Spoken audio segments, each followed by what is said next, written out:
Estamos en un programa de Praxis TV en coproducción con Especiales Universidad de Costa Rica, Canal 15. El día de hoy nos acompaña el filósofo argentino Agustín Esteves vía Skype desde su casa de habitación en Santa Ana, donde vamos a establecer una conversación sobre el resultado de la ilustración, lo que nos genera el llamado movimiento de la ilustración en la pandemia en la que estamos viviendo hoy, pero particularmente qué es lo que podríamos esperar filosóficamente, porque estamos en tiempos extraordinarios en los cuales la reflexión filosófica quizás sea más necesaria que nunca. En ese sentido, quisiera agradecerle el espacio, el tiempo a don Agustín y a la vez establecer este diálogo. ¿Cuál es el principal problema con el cual nos estamos enfrentando en este momento desde el punto de vista filosófico, desde el punto de vista de las humanidades? Muy buenas tardes. Gracias, Agustín. Buen día. ¿Cómo le va, Alan? Muy bien, Agustín, sí, gracias. Hay varias cuestiones, tal vez, ¿no? Digamos, siglo XXI nos ha traído una especie de encanto, entre comillas, de la irracionalidad y de la privación y casi del predominio de las respuestas emocionales e inmediatas, con desprecio muchas veces no solo de la reflexión, sino también del pensamiento científico. Basta ver que desde el punto de vista de distintas actitudes, hay como un desconocimiento y un ganar, digamos, espacios, sobre todo en el mundo político, de actitudes extremas y fundamentalistas. Desgraciadamente uno observa que se avanza también en otros dominios, es decir, se podría hacer también una especie de crítica a la propia educación superior, a la universitaria, tal vez por haber abandonado los problemas que diríamos de educación básica, que era un poco el humanismo, ¿no? Es decir, uno recuerda que había grandes científicos, fines del siglo XIX y XX, que eran capaces de ver y valorar un texto de un filósofo antiguo, y bueno, y tener conclusión, o sea, tenían una visión más amplia del saber y de la racionalidad, digamos. Hoy nos hemos vuelto todos hipertécnicos o súper especializados, y a veces se nos escapa la visión de conjunto. Eso que menciona usted, Agustín, es muy importante porque inclusive la filosofía no ha escapado de esa especialización. Tenemos disciplinas filosóficas que son muy puntuales y tienen ese nivel de especialización. Uno de los problemas que usted lo menciona es esos conocimientos que nosotros tenemos y que se han generado, y a partir de la ciencia, sobre todo entendiendo como esta actividad que surge en los siglos XVII y XVIII, en donde básicamente lo que tenemos es un modelo muy mecanicista, que es lo que inaugura René Descartes, eso se sigue heredando, se siguió heredando a través de los siglos, y como usted lo menciona, a finales del siglo XIX habían filósofos, habían científicos muy interesados en la filosofía antigua, que además generaron todo un conocimiento que nos permitió entender, digamos, algunos aspectos del mundo natural. ¿Cómo entendemos esa especialización de los saberes y cómo es que nos ha llevado a este punto en el que estamos, donde la ciencia y la tecnología desplazan de alguna manera el sentido que tienen las humanidades y la filosofía en general? Sí, en realidad diríamos, no es un problema nuevo. Nueva en todo caso es la vigencia que esto tiene hoy, ¿no? Pero ya el problema se planteó en la década, por ejemplo, de los 70 o antes, con relación a la aplicación de los conocimientos. Surgió, qué sé yo, términos como bioética que intentaban en la cultura, digamos, en la doble cultura, la de las ciencias duras, como se llamaba, y se llama aún, y las humanidades, la desconexión que habría entre ambas y la necesidad de establecer un nexo, un puente. Alguien utópicamente pensó que ese podía ser el camino de la bioética, es decir, unir el tema, digamos, del sentido moral de la vida con las, en ese momento, tecnologías últimas, por ejemplo, la reproducción in vitro, que empezaba por esos tiempos, con todas las consecuencias, y establecer una cultura media. Eso es lo que no sucedió. Es decir, se denunció de tiempo a, pero no se logró un camino exitoso. Más bien, la separación se borró y desgraciadamente volvió a tener vigencia aquella desdichada y terrible frase de Goebbels: escucho la palabra cultura y quiero tomar mi pistola, ¿no? Es decir, el desprecio, el resentimiento cargado con la tecnología última, ¿no? O sea, esto se hace mucho más complejo cuando hay una tecnología que puede cumplimentar cualquier deseo arbitrario de cualquier minoría, ¿no? Ese es quizás el drama en que estamos, ¿no?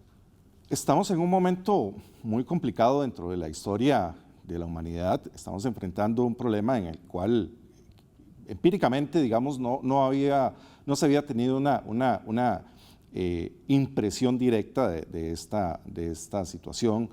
Si bien es cierto, la gripe española de 1918 eran otras condiciones en las cuales el mundo no estaba en ese momento, a diferencia de hoy, nos hace ver la importancia precisamente de lo que menciona Agustín, de ese puente entre conocimientos. Vamos a ir a una pausa y volvemos en un instante con el siguiente invitado, con Fabio, que nos va a hablar desde Argentina, y regresamos después de esa pausa con él.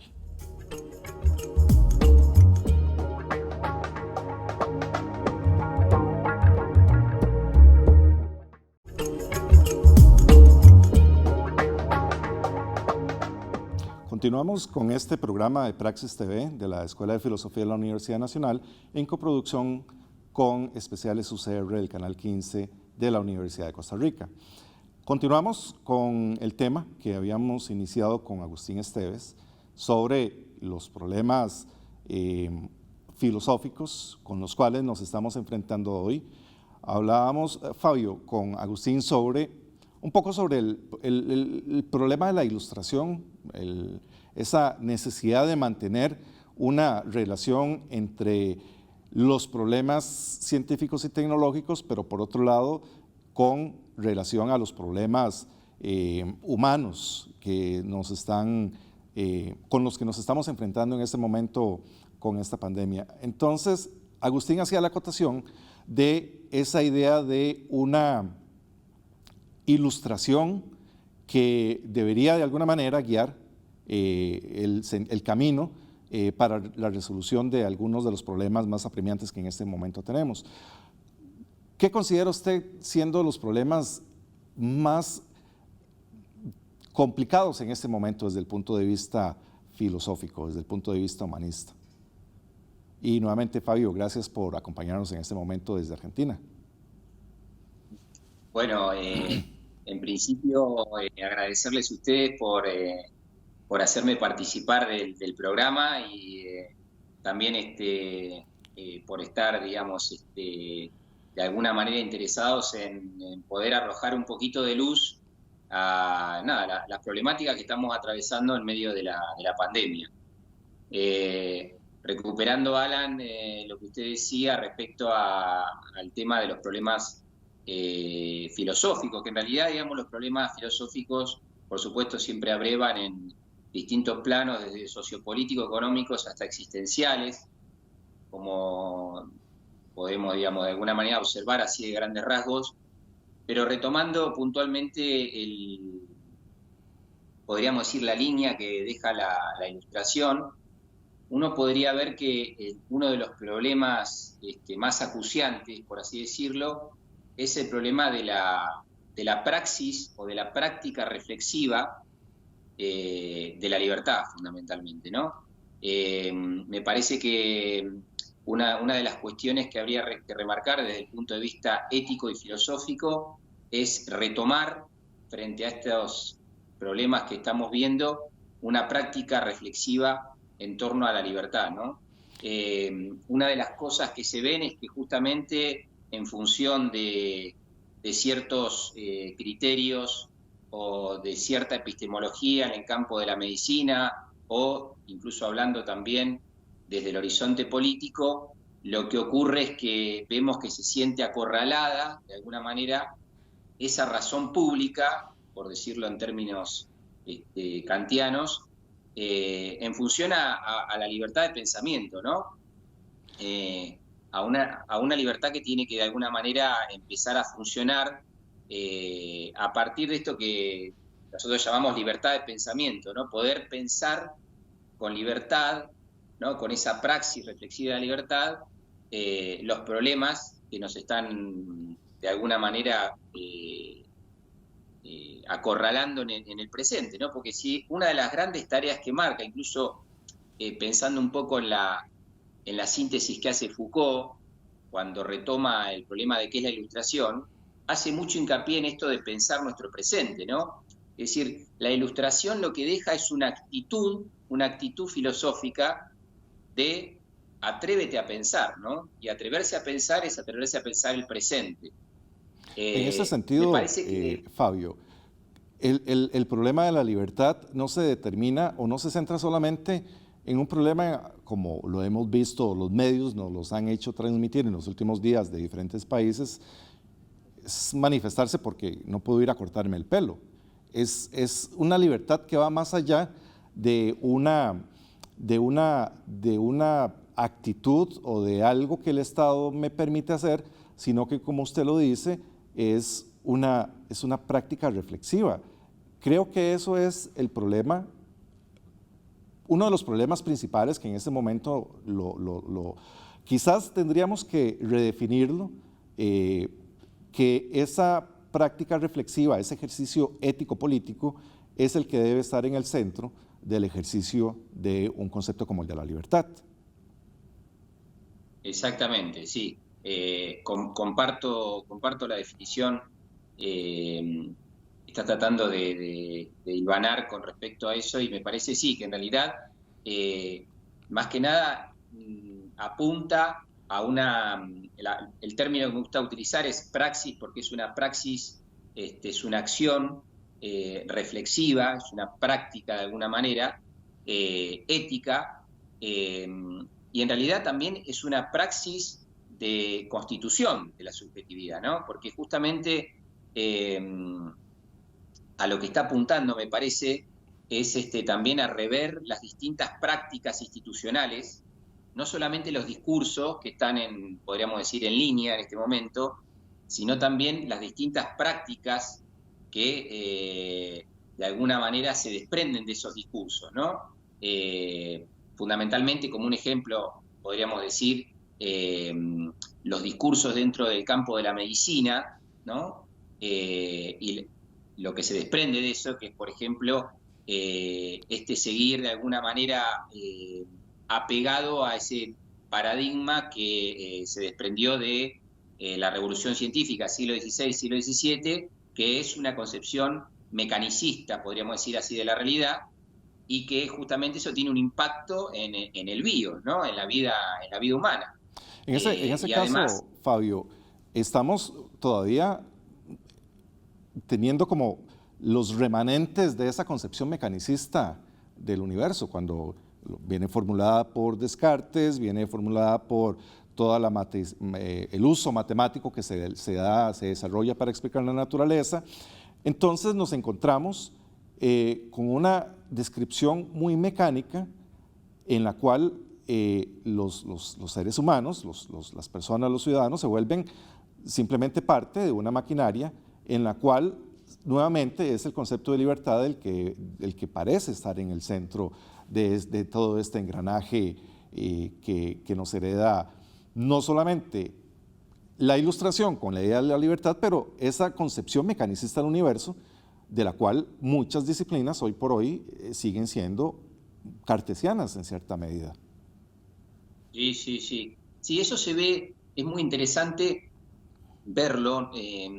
Yo formo parte en este momento de un comité de bioética hospitalario, que es del Hospital Intersonal, un hospital grande acá en Bahía Blanca, que es el PENA, el Hospital PENA, y toda esta cuestión podríamos decir, del modelo, del arquetipo que estaba circulando, por ejemplo, a la hora de armar los triage, o el consentimiento informado, o, por ejemplo, la situación de qué iba a suceder con los cadáveres en el caso de que explotara el sistema sanitario, el desconcierto que había en los profesionales de la salud y el pedido de ayuda incluso al psicólogo que tenemos, en el caso, digamos, de la referencia a mí como, de alguna manera, en el rol de bioeticista, ver qué dimensiones faltaban en ese manejo que se estaba haciendo bastante despersonalizado. Incluso se daban cuenta los mismos profesionales de la salud, ¿no? Del trabajo que estaban haciendo como si manejaran meros datos. Y además Fabio, de eso... me parece que es un tema muy complicado, es un tema en el que para discutir filosóficamente son muchas aristas, no solamente estamos en una trinchera, en una línea de batalla, son muchas. Lamentablemente el tiempo se nos va. Queremos agradecerle su participación desde Argentina y vamos a retomar en algún momento esta discusión con un poco más de detalle, porque es completamente actual. Continuamos con el filósofo Agustín Esteves. Vamos a hacer una pequeña pausa y regresamos con el cierre de este programa. Ya volvemos. Muchas gracias.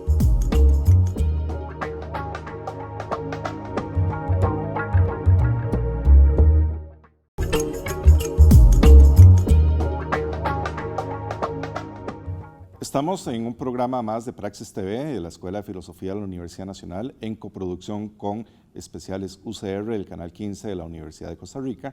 Y estamos de vuelta con nuestro invitado Agustín Esteves, filósofo argentino, bioeticista, con el cual estamos discutiendo la relevancia de los temas, algunos de los problemas filosóficos sobre los cuales nos estamos enfrentando en este momento y que derivan de las reflexiones que permitieron en su momento el movimiento de la Ilustración. Mencionábamos en algún momento, Agustín, uno de los problemas en que nos estamos enfrentando. Recientemente en algunos medios se han visto cómo las personas en Estados Unidos, por ejemplo, se manifiestan masivamente para solicitar que las libertades, que las restricciones se levanten, manifestándose con armas. Estamos viendo presidentes en Brasil, el mismo Trump en Estados Unidos, hay un resurgimiento de la extrema derecha en Europa, movimientos neopentecostales en América Latina. En ese escenario, ¿cuál es el papel de la filosofía? ¿Cuál es el papel de la Ilustración, de la ciencia en este momento? Yo creo que hay un lema, digamos, que Kant puso por escrito en su famoso artículo, que es Ilustración. Atrévete a saber, decía, sapere aude, era el lema, ¿no? Y la idea es que por primera vez, bueno, sabemos que eso empezó en el siglo XVIII, que los filósofos empezaron a reflexionar de forma autoconsciente con los movimientos que se estaban dando. En esa época, o sea, ya estaba dado lo que los franceses llamaban las luces, les Lumière, y los alemanes la Ilustración, Aufklärung. Entonces Kant nos da una definición que yo pienso que hay que volver a reinterpretar para nuestro tiempo, ¿no? En donde lo que nos dice es que la Ilustración, dice, es el pasaje de un entendimiento subordinado por otros a hacer uso de la propia razón. En ese sentido, entendemos la razón, esa racionalidad. Como podríamos decir la razón como el juicio crítico. O sea, acá razón en Kant implica tanto la razón ampliada, la razón metafísica de Kant, metafísica de la subjetividad, no de la cosa, pero también implica el juicio crítico, de la crítica del juicio, ¿no? Es decir, usa elementos que son claves, porque el problema de Kant es un problema, él lo ve claramente, ético-político. Es la salida, dice, la Ilustración de la minoría de edad culposa. Minoría de edad culposa. Minoría de edad es cuando alguien usa o sea, se le pone una autoridad, un otro es el que maneja. Y culposa porque ya el entendimiento, el juicio, ha mostrado que la libertad, el propio juicio, lo que él llama el uso público de la razón, no puede ser restringido con motivos políticos, autoritarios, tradicionales. Entonces, Agustín, surge una pregunta. Esa sí. línea ético-política, ¿cómo podemos verla el día de hoy? Donde parece que esas líneas, la ética se subsume dentro de intereses políticos, e inclusive podríamos pensar que la ciencia... Uno podría pensar en esa formulación que hace Thomas Kuhn de la ciencia, donde son las comunidades científicas las que validan su propio conocimiento científico. Pero estamos en un momento en el que el discurso científico, cuando no le sirve a un determinado estado, busca otro discurso. Podríamos decir que al haber un discurso anticientífico, estamos en un momento en el que las personas creen que las vacunas causan autismo, que la Tierra es plana. Es un discurso en contra de la ciencia y en contra de la academia. Entonces, ¿qué pasó en esa relación ética-política de esa razón para que ahora el discurso científico más bien sea visto como sospechoso y sean otros discursos los que más bien alimenten y de los cuales los estados sean los que en este momento estén valiéndose para planear, para mantener, digamos, sus intereses? Para mí el ejemplo viene siendo Estados Unidos, donde no se sigue la ciencia, pero más bien se aboca a grupos que tienen una actitud acrítica y una actitud de desdén por la ciencia. Hay las paradojas, digamos, que yo creo que en el fondo son también paradojas del poder. Ya hace mucho, yo creo que fue en la década del 60, un estudiante aventajado de un pueblo en un estado norteamericano, yo no me acuerdo cuál es ahora, había deducido a partir de las lecturas que había hecho en la biblioteca de su pueblo cómo armar un artefacto nuclear. Cuando lo sacó en una revista, lo visitaron agentes estatales para detenerlo.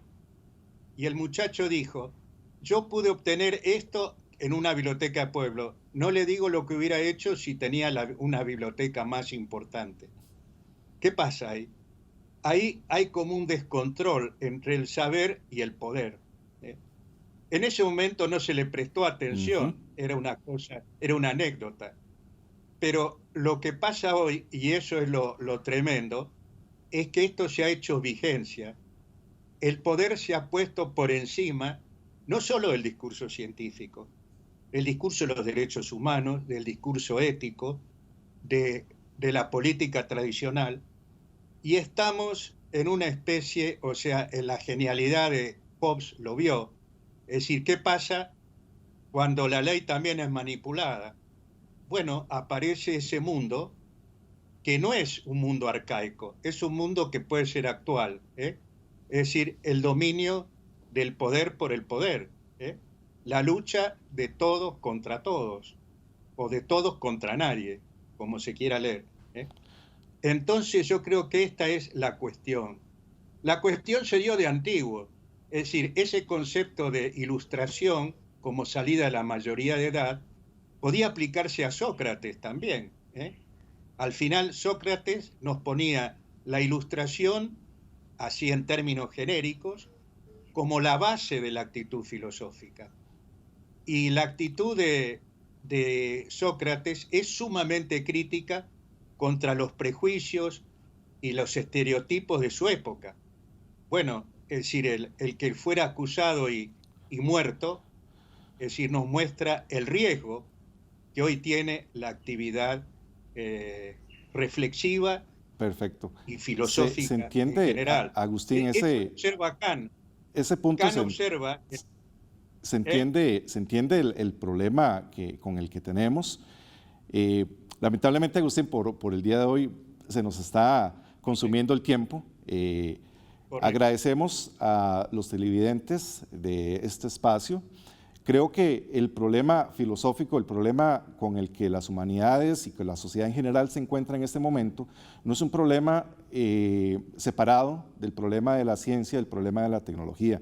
Todas son actividades humanas y como lo han mostrado y nos los han explicado Agustín y Fabio desde Argentina, es uno de los momentos en los cuales se nota la necesidad de establecer una actitud crítica hacia la sociedad en la que estamos en este momento.